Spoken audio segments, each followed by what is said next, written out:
तो last class में हमारा एक क्वेश्चन इनकम्प्लीट रह गया था। तो प्यारे बच्चों में क्या कहता है, आपको कैश अकाउंट बनाना सीखना है। बहुत ही आसान है।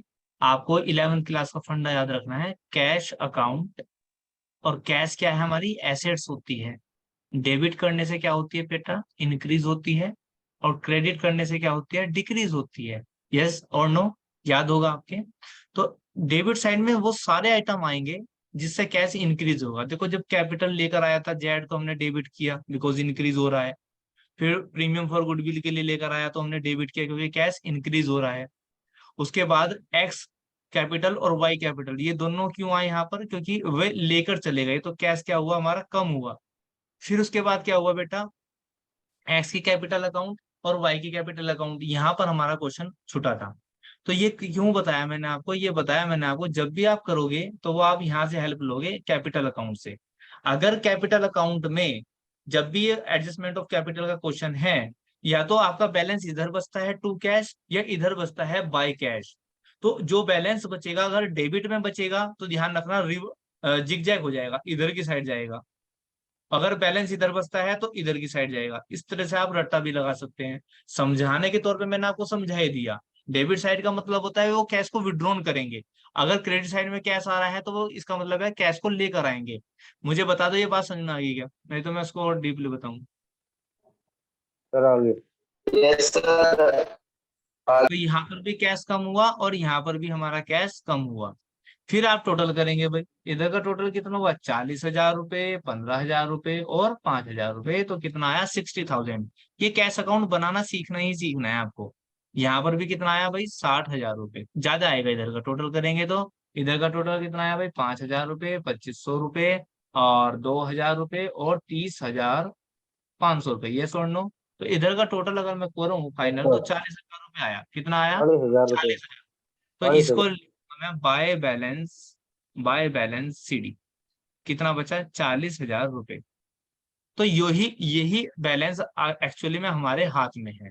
इसको यहाँ पर लेकर आते हैं, बेसिकली 11वीं क्लास में याद होगा, टू बैलेंस बीडी करके। अगर मैं इस अकाउंट को आगे बढ़ा दूं तो ये आ जाएगा यहाँ पर 40,000 रुपए। तो यही फाइनल आपका आंसर है। ये अब बैलेंस शीट में आंसर कह रहा हूँ, सॉरी, ये आपके हाथ में कैश है। तो कैश हमेशा इस तरह से यहाँ पर अब 40,000 रुपये लिख दोगे। बैलेंस शीट में प्लस माइनस करना वो ठीक नहीं है। आप कैश अकाउंट बनाओ, ये ज्यादा बेहतर होगा। धन्य जी, यस सर। यही आ रहा होगा यस सर। बैलेंस। तुमने क्योंकि सोल्व किया हुआ है क्वेश्चन को, तो 40,000 ही आ रहा होगा फाइनल। मैंने स्कूल में बताया था तुम्हें।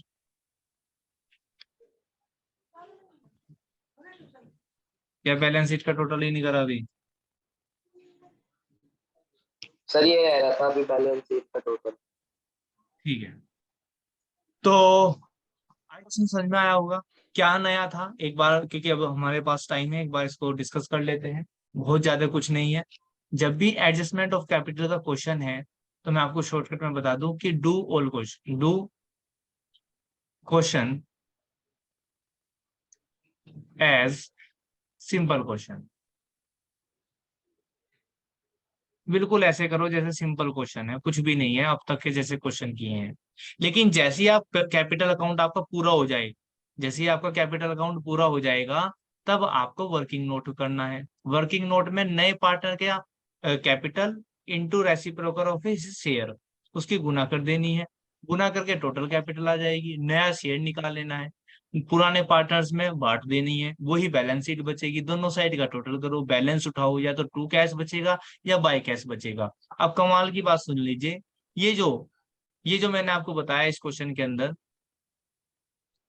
टू कैश और बाय कैश, किसी किसी क्वेश्चन में कहेगा कि इस टू कैश की जगह और बाय कैश ना कर कर आप कर दो टू करंट अकाउंट या बाय करंट अकाउंट।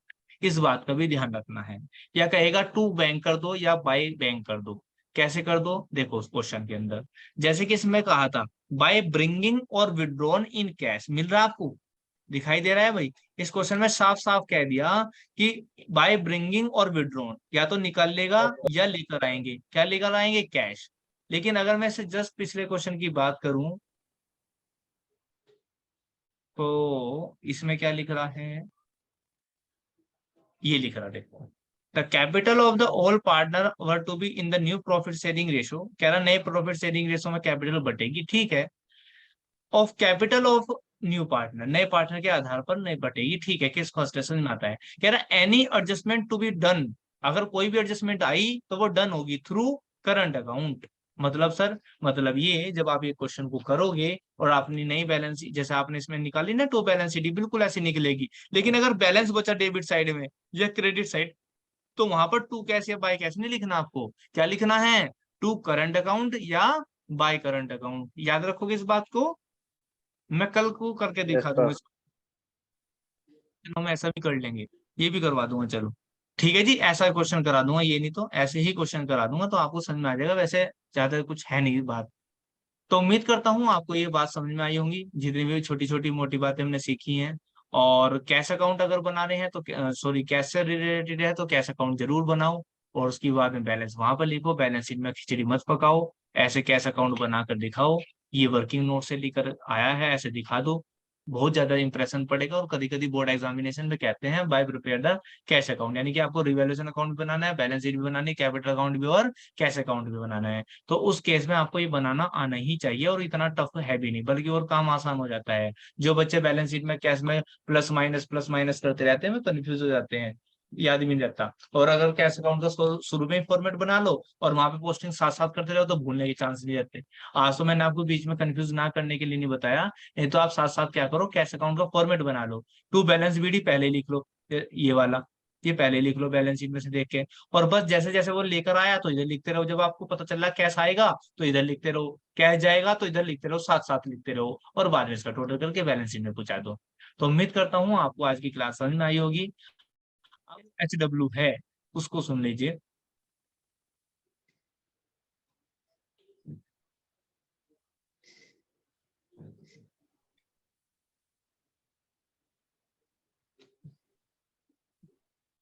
चलो ठीक है, आपको जो क्वेश्चन करके लेकर आना है, अ, ये वाला क्वेश्चन नंबर 82 करना है आपको, क्वेश्चन नंबर 82 करके लेकर आना है, जरूर जरूर करके लेकर आना है। अगर आप कर लेते हैं तो आपको बहुत ज्यादा चीजें क्लियर हो जाएंगी।